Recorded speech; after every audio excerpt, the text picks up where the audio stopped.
अब हम बात करेंगे वो चीज़ें जो आपको नहीं करनी है।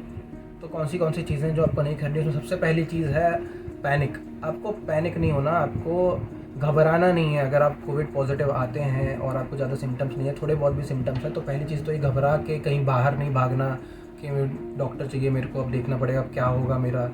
तो ये सारी चीज़ें नहीं करनी, अननेसेसरी चीज़ें बिल्कुल नहीं करनी, ऐसे अननेसेसरी मेडिकेशन नहीं लेनी। क्योंकि पैनिक में आकर आजकल लोग बहुत कुछ कर रहे हैं। लोग पहले से ही पैसे देकर ऑक्सीजन सिलेंडर अपने पास ला के रखा हुआ है कि फ्यूचर में काश हम लोग को अगर ज़रूरत पड़ गई, अगर कहीं कुछ हो गया खुदा ना खास्ता, तो क्या पता ज़रूरत पड़ जाए, 2-3 रख लेते हैं घर में।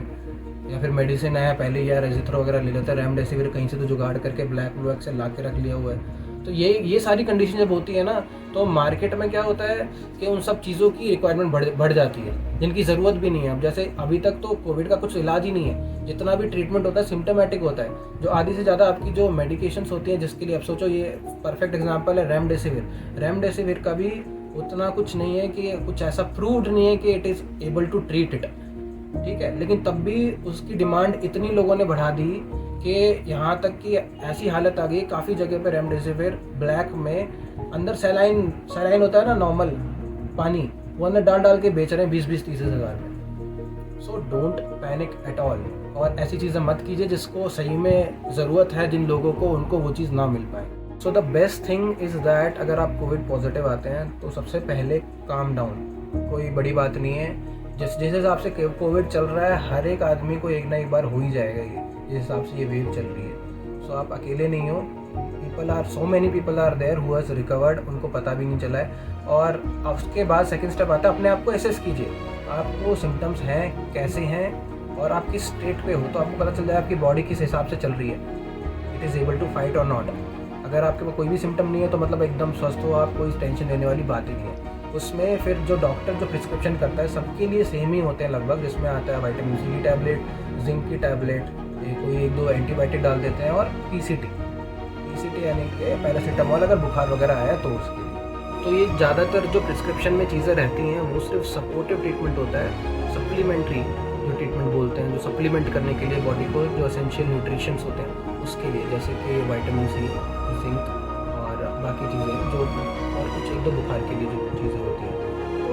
तो ये सारी चीज़ें अगर आप खुद ही अपना टेक केयर कर लोगे, जो मैंने चीज़ें बताई हैं करने वाली, तो आपको इन चीज़ों की भी ज़रूरत नहीं है। खाओ पियो ढंग से, आराम करो, एक्सरसाइजेस करो, and you will be fine, absolutely fine. और 1-2 हफ्ते में आपका कोविड भी चले जाएगा और टेंशन भी लेने की कोई ज़रूरत नहीं है। और आपको इधर उधर कहीं भागने की ज़रूरत नहीं पड़ेगी, क्योंकि ऐसा होता है कि आप भागने के लिए गए, कहीं पे गए, आजकल बेड्स नहीं हैं, जो आपको नहीं पता कि कौन पॉजिटिव है, किसको कितने सिम्टम्स हैं। आप अगर फार्मेसी की शॉप पे जा रहे हैं, कौन किस चीज़ के लिए क्या परचेज़ करने के लिए आया है, उसके घर में कोई पॉजिटिव है या नहीं, और प्रिकॉशन नहीं ले रहे, तो ज़्यादातर यही होगा कि आपको कुछ भी नहीं है, लेकिन आप बाहर जाके इतने सेकेंडरी इन्फेक्शन लेकर आ रहे होंगे, तो उससे आपकी हालत ज़्यादा ख़राब हो सकती है। और दूसरी चीज़, अननेसेसरी मेडिकेशंस आपको नहीं लेनी है, जैसा कि मैंने बताया। उसके आपको 2 फ़ायदे होंगे। अगर आप अननेसेसरी मेडिकेशन नहीं ले रहे, तो आपकी बॉडी जिस हिसाब से काम करी उस हिसाब से काम करती रहेगी, ठीक है। उसको किसी और चीज़ की आप आदत नहीं डाल रहे एक तरीके से। अगर आप अननेसेसरी मेडिकेशन कुछ एक्स्ट्रा ले रहे हैं जिसकी बॉडी को ज़रूरत नहीं है, तो आप उसकी आदत बिगाड़ रहे हो। वो चीज़ वो ऐसी ही कर सकती है, उसको आप दूसरी चीज़ें क्यों दे रहे हो। और दूसरी चीज़ ये है, उससे ये फ़ायदा होगा कि जिनको सही में ज़रूरत है उनके लिए अवेलेबल रहेंगी वो चीज़ें। इसलिए अननेसेसरी मेडिकेशन नहीं लीजिए। जो घर में जो चीज़ें हैं, जो बेसिक चीज़ें हैं, स्टीम इनहेलेशन, उसके बाद गार्गलिंग और जो हेल्दी डाइट है, वो सब भी उतना ही लीजिए। सो नेक्स्ट चीज़ जो नहीं करनी है वो है बीड़ी, गुटखा, तम्बाकू, सुट्टा, गांजा, दारू, कुछ भी नहीं। ये सब कुछ चीज़ें नहीं करनी है। अगर आप पहले करते थे या थोड़ी थोड़ी कभी कभी करते हो, कभी कभी सुट्टा मार लिया, कभी कभी, जो गंजेड़ी लोग हैं वही बंद कर दो सब, ठीक है। और ऐसा भी होता है कई बार, जैसे जिनको आदत है पीने की ओकेजनली भी, वो लोग, कुछ लोग ये बहाना ढूंढते हैं पीने का कि भाई गला थोड़ा ख़राब है, 1-2 घूंट मार लेते हैं, और 1-2 घूंट के चक्कर में 1-2 बॉटल हो जाती हैं, फिर अगले दिन होश नहीं रहता, हेडेक होता है, फिर इस चक्कर में आपका पूरा स्केड्यूल ही बिगड़ जाएगा। तो जितना हो सकता है avoid all these things, follow healthy diet and healthy nutrition. कि खाने में भी ज़्यादा ऑयली, ज़्यादा मसाले वाली, ज़्यादा फ्राइड, और उसके बाद जो जितने भी जंक फूड हैं वो, और बाहर की चीज़ें मेनली अवॉइड कीजिए, घर का ही फ्रेश खाना खाइए। इन सब चीज़ों के बाद जो सबसे इम्पॉर्टेंट चीज़ आती है, जो हर कोई बोलता है करने के लिए, कि घर पे रहो, बाहर मत जाओ। तो वो इसीलिए बोल रहे हैं क्योंकि अब इतने सारे केसेस हो चुके हैं। आप बाहर जाके आप अच्छे भले हो गए, बाहर जा रहे हो और इन्फेक्शन लोगे और बाकियों को भी घर में फैलाओगे, तो इससे अच्छा घर पे ही रहो जितना पॉसिबल हो सकता है। If there is anything urgent, take all the precautionary measures, सब कुछ अच्छी तरह प्रिकॉशन लेके तभी निकलिए, वरना जितना हो सकता है अवॉइड कीजिए। So this was all regarding what are the things that you should do, what are the things that you should not do. तो एंड में बात करेंगे अभी हम वार्निंग साइंस की एंड अबाउट सम मेडिसिन्स, कुछ ऐसी मेडिसिन्स के बारे में जो आपको लेने की ज़रूरत पड़ सकती है, और क्या क्या ऐसी दिक्कतें हैं जो आपको हो सकती हैं जिसमें आपको तब सही में डॉक्टर की या फिर मेडिकल अटेंशन की ज़रूरत पड़ सकती है। तो वो क्या है? तो सबसे पहले तो अगर आपको बीच में बुखार वगैरह है या फिर आपने अपने फिजिशियन से कंसल्ट करके रखा हुआ है या कोई आपके ब्लड रिपोर्ट्स में दिखा रहा है इन्फेक्शन दिखा रहा है या फिर कुछ TLC वगैरह रेज्ड वगैरह आ रहे हैं, तो आपको एंटीबायोटिक्स लेने की ज़रूरत है, वरना आपको एंटीबायोटिक्स की ज़रूरत वो भी नहीं है। सिर्फ आप पैरासीटामॉल वगैरह और जो बाकी सप्लीमेंट्री मेडिसिन जो देते हैं उसी से ही काफ़ी, और जो आपका नॉर्मल जो रूटीन जो मैंने बताया वो फॉलो कीजिए, काफ़ी होगा। लेकिन अदर देन दैट, अगर आपको खांसी और उसके बाद बलगम वगैरह आ रहा है, मतलब आपको कफ बहुत ज़्यादा आ रहा है, ठीक है, ये सारी चीज़ें बढ़ रही हैं और कम नहीं हो रही हैं, दिन पर दिन बढ़ रही हैं, और आपको सांस लेने में परेशानी हो रही है, ब्रेथलेसनेस हो रहा है, और आपका जो हार्ट रेट होता है, आपको आप फील कर सकते हो कि आपके अंदर धक धक ज़्यादा बहुत हो रहा है, मतलब पाल्पिटेशंस हो रहे हैं आपको, तो ये सारी चीज़ों के अंदर आपको मेडिकल अटेंशन इमीडिएटली चाहिए। अब आप कांटेक्ट कीजिए जो कोविड हेल्पलाइंस हैं या फिर जो आसपास के आपके हॉस्पिटल है वहाँ पे तुरंत, और तब जाके आपको सीरियसली मेडिकल अटेंशन सीख करनी है। लेकिन अगर आप ये सारी चीज़ें फॉलो करेंगे जो मैंने आपको बताई है, बेसिक चीज़ें, तो मोस्टली आपके सिम्टम्स डिटेरिएट नहीं होंगे और आप ऐसे ही ठीक हो जाओगे। और इसके साथ साथ 2-3 चीज़ें और हैं, जैसे कि जो हमारा जो ऑक्सीजन सैचुरेशन रहता है वो हम लोग को चेक करना पड़ेगा। तो उसके लिए आपके पास एक पल्स ऑक्सीमीटर रहना बहुत ही ज़्यादा ज़रूरी है, ताकि आप सुबह और शाम को अपनी कंडीशन को मॉनिटर कर सकें।